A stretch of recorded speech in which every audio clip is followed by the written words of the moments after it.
Líneas rojas, por un discurso socialista. Contexto. El 20 de diciembre de 2015 hubo unas elecciones generales en España, en las que ninguno de los dos partidos principales hasta entonces obtuvo la mayoría absoluta y se abrió un abanico de posibilidades. Por eso, en aquel momento, cuando escribí el texto que ahora voy a leer, en enero de 2016, exactamente del 3 de enero al 10 de enero de 2016 escribí el texto siguiente, pues en España estaba encima de la mesa el tema de quién pacta con quién para obtener la presidencia del gobierno y dónde están las líneas que no hay que traspasar a la hora de poder ceder, a la hora de poder llegar a un acuerdo con otra formación política y aspirar legítimamente al poder. Por eso el título, Líneas rojas por un discurso socialista por un PSOE del siglo XXI.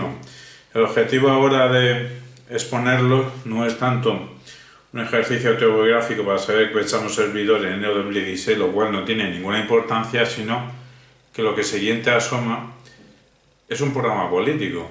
Es un programa político que, aunque actualmente a lo mejor haría pequeños matices, pues todavía 2021 ya mismo, pues considero que es un programa político interesante. De ahí que lo comparta, pues si puede servir de ideas. Tiene que ver, desde el contexto del Partido Socialista, empieza con un diagnóstico de las cosas mal hechas en aquel momento, de 2015 y años anteriores, y unas propuestas de lo que habría que hacer ideológicamente y cómo habría que hacerlo, tanto organización interna del partido como a la hora de qué ideas habría que desarrollar. Antes de entrar en materia, aunque todo lo que decimos desde el contexto del PSOE pues serviría para cualquier partido, llámese PSOE y llámese de otra manera, o para cualquier partido de corte progresista en dignidad. Todo lo que decimos del PSOE podría servir para cualquier otra organización política de corte progresista en dignidad. Empezamos. Líneas rojas por un discurso socialista, por un PSOE del siglo XXI. Siguiente documento es un punto de partida, no de llegada. Simplemente la versión a 10 de enero de 2016. Una excusa intelectual para arrancar, por lo que, como todos sus contenidos son susceptibles de crítica, revisión y supresión, sucesivas versiones podrán distanciarse sustancialmente del mismo, señal que ha habido un trabajo en equipo. La situación sociopolítica en España al entrar 2016 es compleja, por lo que se requiere una reflexión desde muchos ángulos, también desde la perspectiva de un socialismo español, que quiere seguir siéndolo, pero no sabe cómo. Entre muchos habrá que ayudarle. Nosotros tan solo somos una línea argumental más, ¿entre cuántas? Pero nos sentimos con la obligación moral de dejar constancia de nuestro parecer. Para ello esbozaremos un ejercicio de autoanálisis y otro propositivo. El PSOE en modo autoanálisis. Carencias. 1. Desconexión con parte de la sociedad, sobre todo urbana y joven. 2. Falta de credibilidad. No solo decrecen los votantes, también los militantes. Y 3. Falta de formación teórica, política y comunicativa. Razones. Razones de las carencias. A. Los recortes de 2010. B. Caso de gestión de dinero público investigado por delito. C. Incomprensión de algunos líderes del fenómeno del 15M, con un claro mensaje de indignación ciudadana y de querer otra política ya. D. Una estructura rígida, autocomplaciente y sectaria, con frecuencia formando familias supuestamente políticas, aunque no suele haber diferencias ideológicas relevantes, que gastan mucha energía en perpetuarse, pues tienen que jugar al reparto de poder, esto es, de cargos, en función de los equilibrios, a la larga inestables, entre las distintas sectas.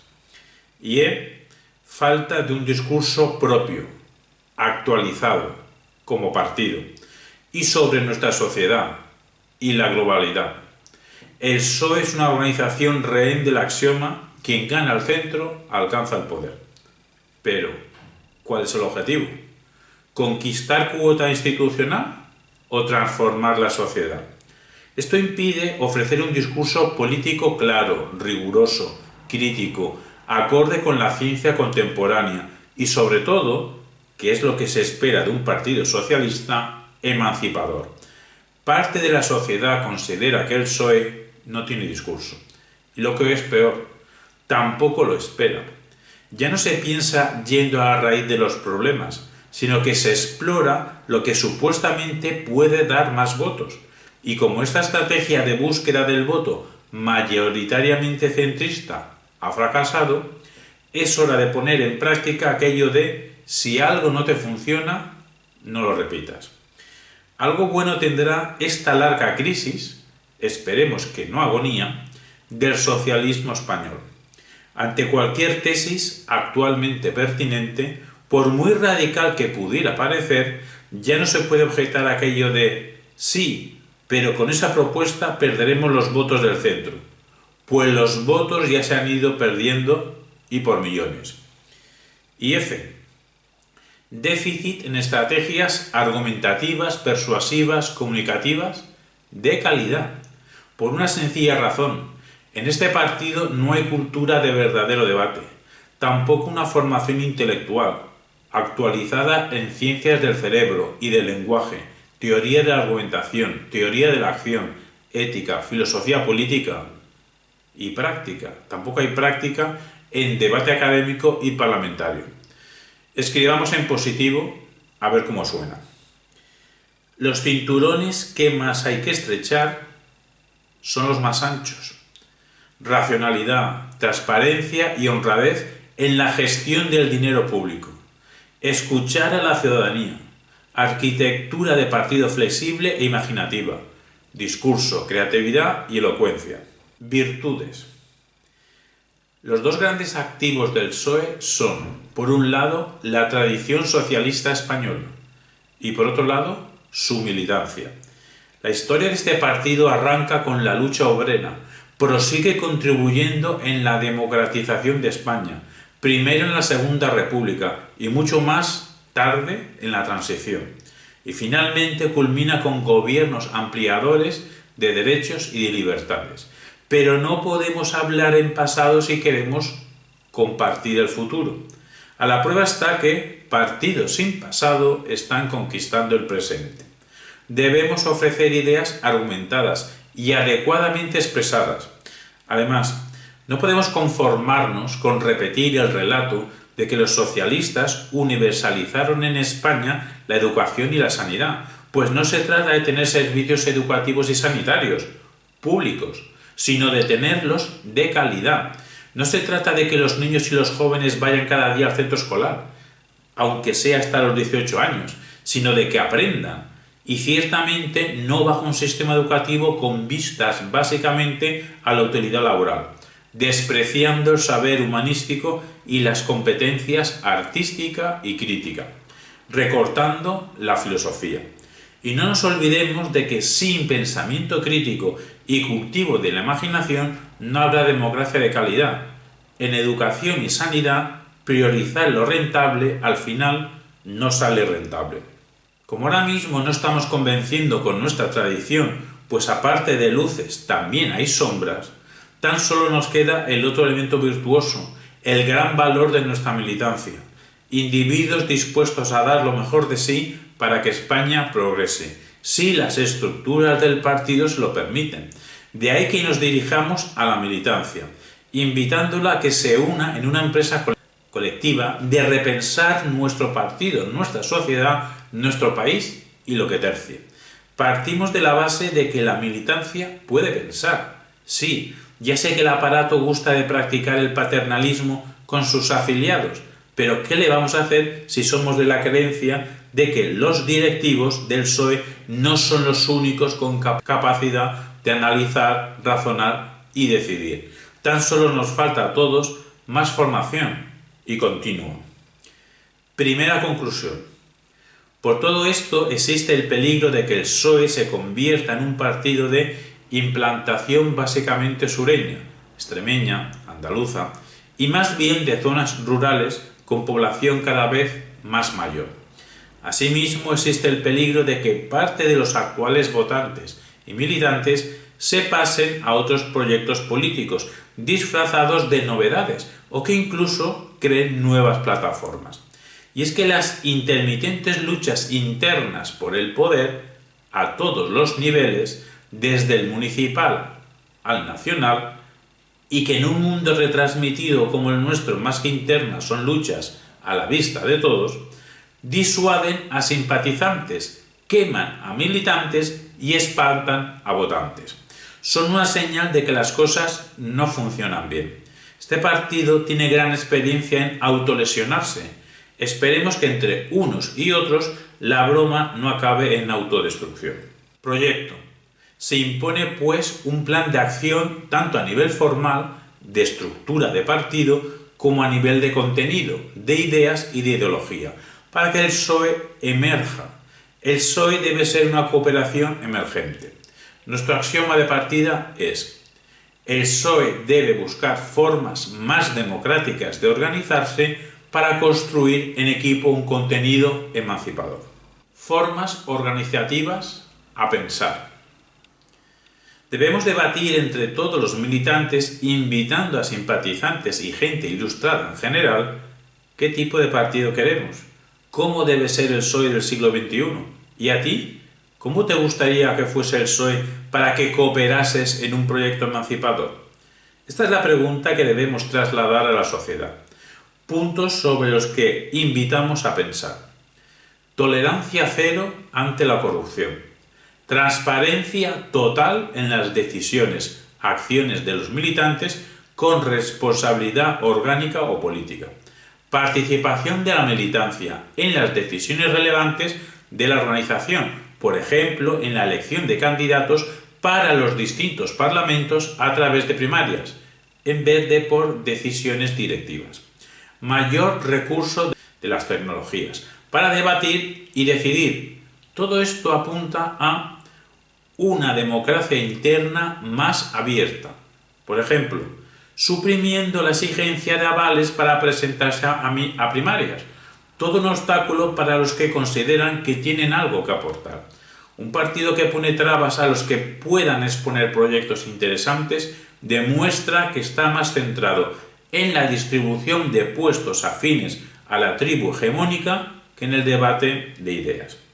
En consonancia con lo anterior, podría plantearse que los principales individuos a formar parte de una ejecutiva no fuesen nombres en una lista cerrada, sino que surgiesen a través de una votación entre varios candidatos, que se postulasen a cada secretaría exponiendo sus méritos, su experiencia y su proyecto. Ciertamente no en un proceso de primarias, destinado para la responsabilidad de secretario general, sino recurriendo a las tecnologías de la comunicación. Una estructura más flexible y dinámica. Que no sea una cúpula, a veces preocupada más bien por mantenerse en el poder, que marca unas directrices, quedándole a la militancia tan solo la opción de acatar la disciplina de partido. Y es que no nos olvidemos, no tardarán en recordárnoslo, que estamos en un partido, por eso prefiero el término organización. O formar un sector crítico, siempre hay alguno, o conspirar o desafiliarse. Cambios en la manera de congregarnos, compatibles con un aumento de la democracia interna, y una militancia más, mejor y continuamente formada, tanto en aspectos teóricos, porque para saber cómo convivir mejor debemos conocer mejor la realidad humana y el mundo en el que vivimos, como prácticos, en estrategias argumentativas, persuasivas, comunicativas de debate. Este punto y los anteriores reclaman la existencia de una fundación bien dirigida que haga las veces de un instituto científico y filosófico sobre el presente. Por un contenido emancipador. La gran tarea es construir un discurso socialista para el siglo XXI. Evidentemente, las líneas que siguen no son un desarrollo del mismo, sino meramente una llamada de atención sobre cuestiones susceptibles de ser debatidas, para que tras el diálogo colectivo puedan surgir líneas de pensamiento. El primer paso es localizar al enemigo o enemigos. Y el primero que se nos viene a la mente es el economicismo. Ese dogma, con la habilidad suficiente de adueñarse del sentido común, que hace depender la mejora de los individuos con la buena suerte de las empresas. Hay que refutarlo por la sencilla razón de que va de la mano del hambre, la pobreza, grandes desigualdades, falta de oportunidades para todos, vida indigna, maltrato y crueldad animal, así como serias presiones sobre nuestro planeta, al punto de que se ha puesto en grave peligro los medios de subsistencia de muchas personas y hasta el futuro de varias especies, incluida la nuestra. Otro dogmatismo amenazante es el fundamentalismo religioso, que busca imponerse bajo cualquier forma, y otro enemigo es el androcentrismo. Sí que camuflado, o no tanto, pues a veces se asoma y mata. Sospechamos que tres ejes primerizos son: 1. Relectura de la tradición socialista. 2. Análisis de la situación mundial, europea y española, en esta segunda década, o tercera, del siglo XXI. Y 3. Revisión de las propuestas más relevantes y de los debates más actuales dentro del ámbito socioeconómico, político y científico.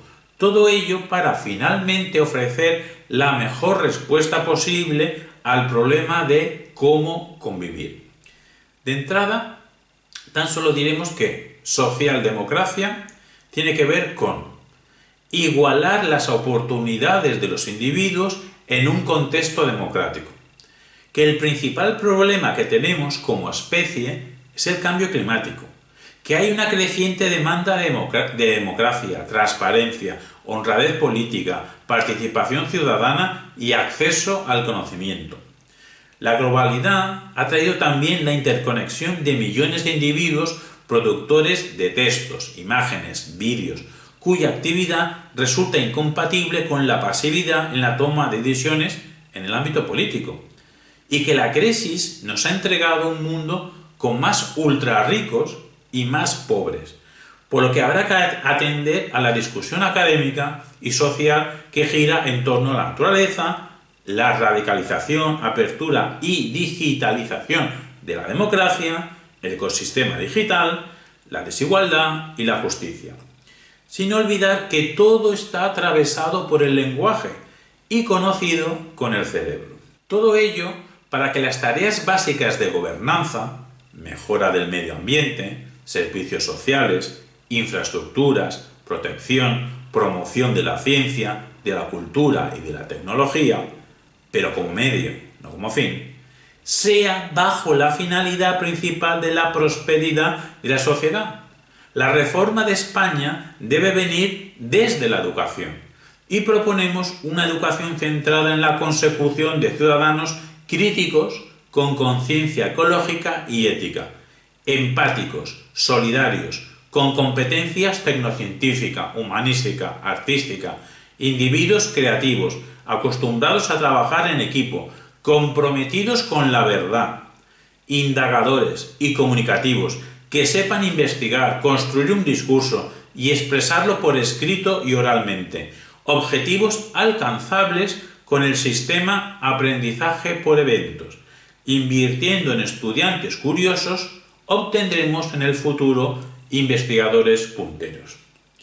Discurso socialista al que aspiramos tiene que ser emancipador, pues debemos liberarnos de la amenaza provocada por nosotros de colapso medioambiental, de la indecente realidad del hambre y de la pobreza de buena parte de la humanidad y de cualquier tipo de traba a la convivencia.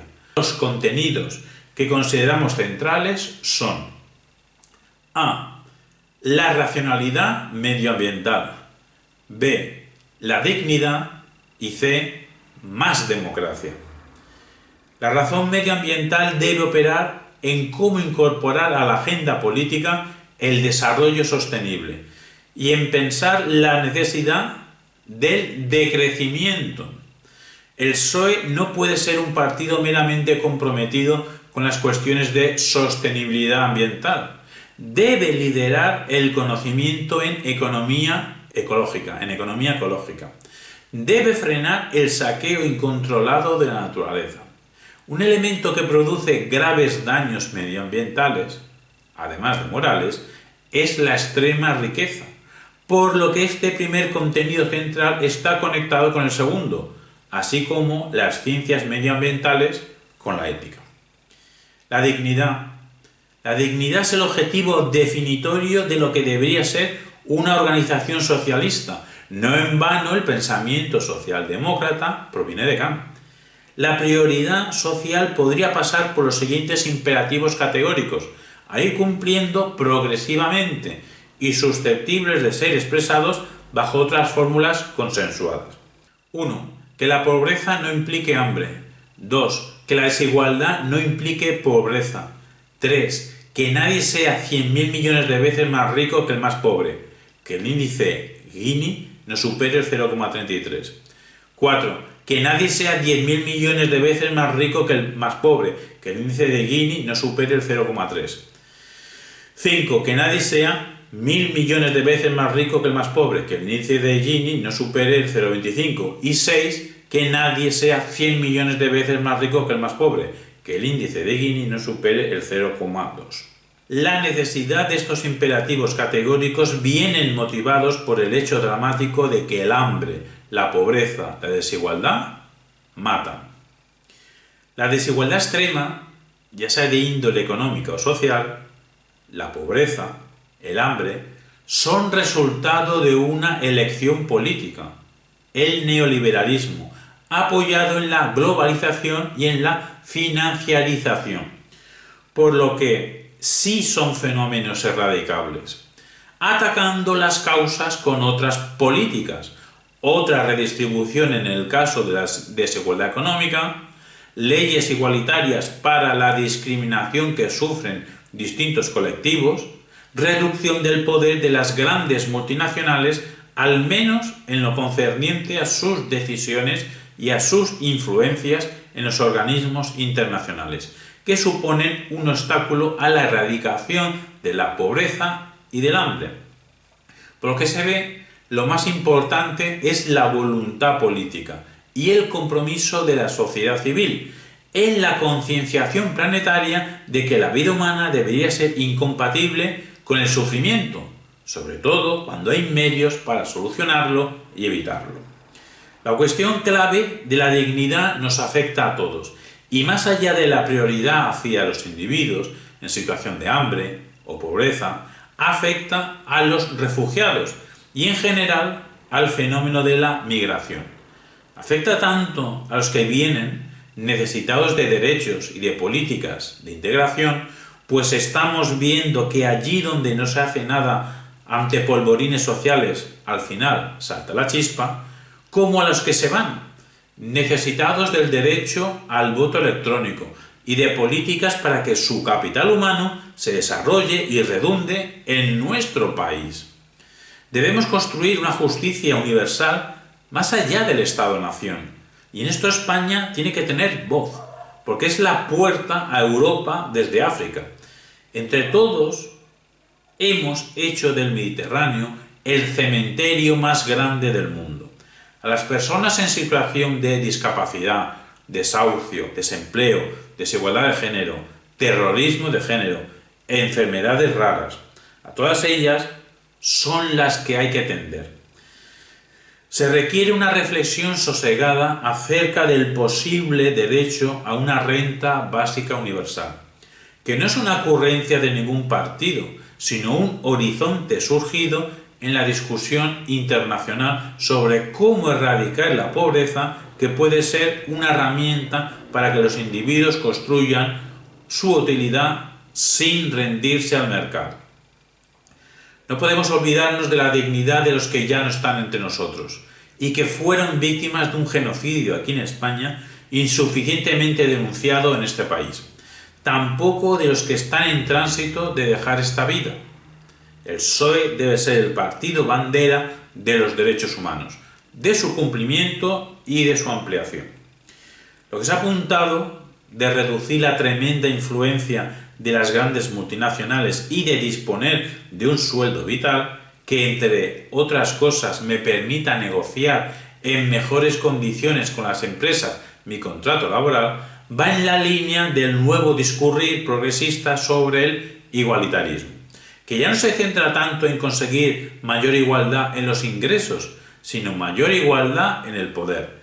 Lo que el ciudadano necesita es la posibilidad de desarrollar un proyecto de vida en cooperación con otros ciudadanos. Una ampliación que también debe venir por el punto de los derechos de los animales, una cuestión relevante en la que el PSOE no puede quedarse al margen del correr, sentir y pensar de los tiempos. Es más, debería ser protagonista de esta revolución ideológica. La tauromaquia es uno de los elementos con los que se identifica España, pero la conciencia social está cambiando y a una velocidad tal que dentro de 2 décadas es difícil que acontezca, o no como ahora. Cuando en 2050 ya no haya corridas de toros en España y se le interrogue al Partido Socialista por su papel, ¿cuál será su respuesta? El PSOE puede seguir poniendo frenos a este cambio de mentalidad, o liderar un pensamiento que reconozca que los animales no humanos también tienen derecho a una vida digna. Tenemos que comprometernos como sociedad con unos deberes hacia los seres no humanos. Finalmente, queremos cerrar el tema de la dignidad con el derecho de ser un ciudadano ilustrado en una comunidad ilustrada, con unas competencias cognitiva y comunicativa de calidad, con capacidad crítica, con dominio de varios idiomas, y en especial los propios de nuestro Estado. Esto implica el derecho al aprendizaje continuo en ciencias, artes, humanidades. El derecho a ser, no tanto emprendedor, sino creativo. No podemos olvidar que el discurso de la dignidad al que aludimos está insertado en coordenadas occidentales, aunque no exclusivamente, por lo que es mala táctica pretender exportarlo sin más fuera de este contexto cultural.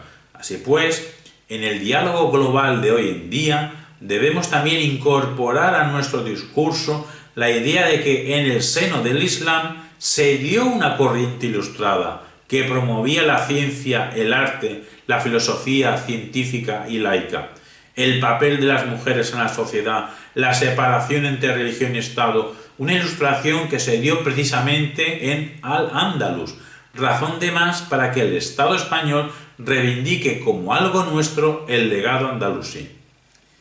En general, la cultura española donde más se maltrata es en nuestro país.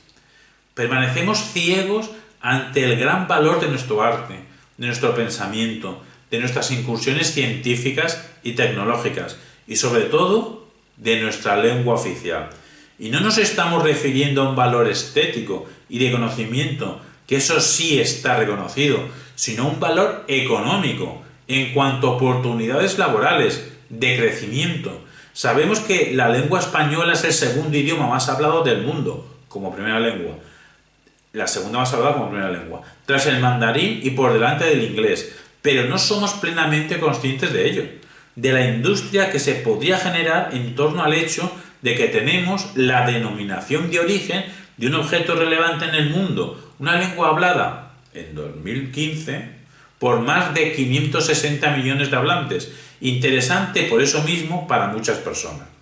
En resumen, los esfuerzos ideológicos y los actos de gobierno del PSOE deben ir encaminados a construir una justicia medioambiental, económica, social, que empatice con la fragilidad de la naturaleza, de los humanos y de los animales no humanos. Si hacemos lo que debe hacerse, tras haber razonado con conocimiento de calidad y sabemos comunicarlo, el discurso socialista del siglo XXI recibirá muchos me gusta del conjunto de la sociedad.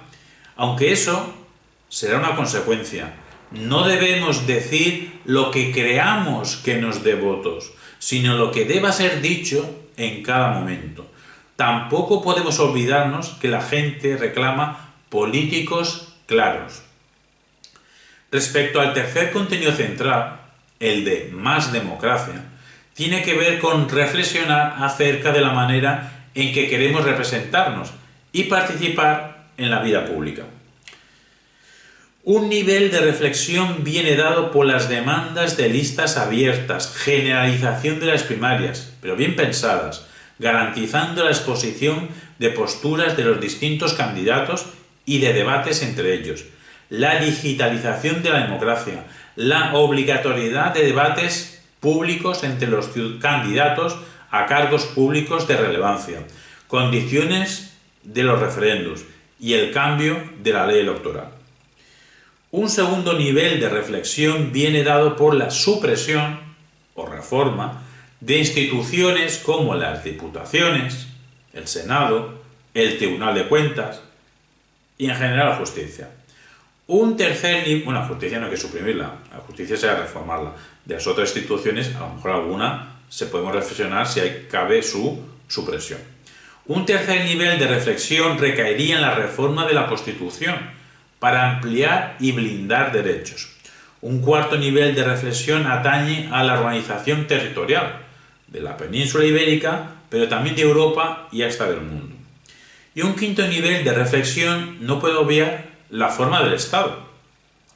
Y todos estos niveles convergen en el concepto democracia integral, aprendido de Mario Bunge, en cuanto democracia ampliada hacia la preocupación por la degradación medioambiental, la industria militar, las guerras, el desarrollo humano, cualquier tipo de discriminación, la crueldad hacia los animales, lo que exige mayor participación de la ciudadanía en la toma de decisiones sobre la administración de los bienes, los recursos, de la salud, de la cultura, de la tecnosociedad. Todo ello para una mayor igualdad de oportunidades ecológicas, económicas, culturales, tecnológicas, con independencia al género, comunidad o etnia al que pertenezca el sujeto político. Creemos firmemente que una democracia integral de calidad exige conocimiento de calidad, ética humanista, que potencie nuestra naturaleza cooperante y cultivo de la creatividad. Nuestra premisa antropológica de fondo es que la especie humana ha llegado hasta aquí porque somos una especie cooperativa, por más que el economicismo quiera convencernos de que somos átomos racionalistas que van calculando por ahí riesgos y beneficios, por más duro que sea de leer la historia con los sucesos sangrientos de nuestro ir civilizándonos. Con todo y con eso, nuestra especie está hecha genéticamente para la cooperación. El siglo XXI está siendo el de la globalización. Sí, un medio que ha servido para que el 1% de la población mundial se haga con tanta riqueza como lo necesitado por el 99% restante. Asimismo, para propaganda del fundamentalismo religioso y extensión del terror, pero también para que por vez primera vivamos una interconexión planetaria, centrada en buena medida en el compartir. De ahí que sospechemos que el de nuestro tiempo tiene que ser y va a ser un socialismo cooperativo. Vivimos entre complejidades que requieren un análisis amplio, expresado en un enfoque sistémico, que ni microrreduzca lo social al individuo egoísta, ni lo macrorreduzca al Estado totalitario. Si los problemas sociales verdaderamente importantes desbordan el ámbito del Estado-nación, quizás haya llegado la hora de pensar en serio la solución de un gobierno mundial de un único Estado, una república universal. Esto sobrepasa los objetivos de una organización nacional, lo dejamos aparecer como horizonte. Por un PSOE del siglo XXI, ecologista, ético y republicano. Conclusión final. El capitalismo lleva años cambiando, se podría afirmar que está en crisis, y la izquierda mundial no ha sabido aprovechar debidamente esta circunstancia, bien por la influencia de la ideología economicista que se ha apropiado de buena parte de nuestras formas de hablar y de comportarnos y por lo tanto de nuestra forma razonable de pensar, siendo radical lo que quede fuera del discurso apropiado del sentido común. Con todo, hay muchas ideas, ocurrencias, acciones dignas de ser evaluadas. Es mucho lo que nos jugamos desde hoy a mediados del siglo. Incluso estamos jugando con lo que no es nuestro. De ahí que urja construir un pensamiento emancipador, que precisará de un vocabulario quizás nuevo para diseñar primero y consensuar después nuevas reglas de juego. Y en esta aventura conceptual y existencial que se nos presenta en el contexto español, el PSOE no puede ser un partido al margen, atrapado en una estructura que le impide pensar acorde a nuestros tiempos. Debe adquirir una nueva forma para ponerse a la vanguardia del pensamiento político y de las acciones de gobierno resolutivas. Lo que ya no funciona adecuadamente, o se mantiene hasta desaparecer, o se cambia para rebrotar, o se formatea para emerger. Los anteriores puntos en modo alguno son elementos a imponer, sino invitaciones a pensar. Quien quiera pensar con nosotros cómo construir un discurso socialista para el siglo XXI será muy bienvenido y podrá contactar con nosotros. Una política sensible, limpia y constructiva es posible. Y cerré con un texto, lo cual es inusual porque ni abro ni cierro con textos de otros de citas, pero lo debéis considerar importante. Es un texto de Ernesto Laclau y Chantal Mouffe. Si queremos llevar a la práctica el pluralismo que preconizamos, debemos incorporar otros textos, tradiciones y experiencias, que expandan incesantemente el tejido argumentativo que nos permita construir un sentido común democrático. Y cierro ya esta comunicación con la esperanza de que pueda servir de estímulo, de invitación a pensar un programa político sobre cómo convivir y sobrevivir en el siglo XXI. Un programa político en este contexto para el Partido Socialista Obrero Español, pero que podría servir para cualquier partido progresista en pro de la dignidad.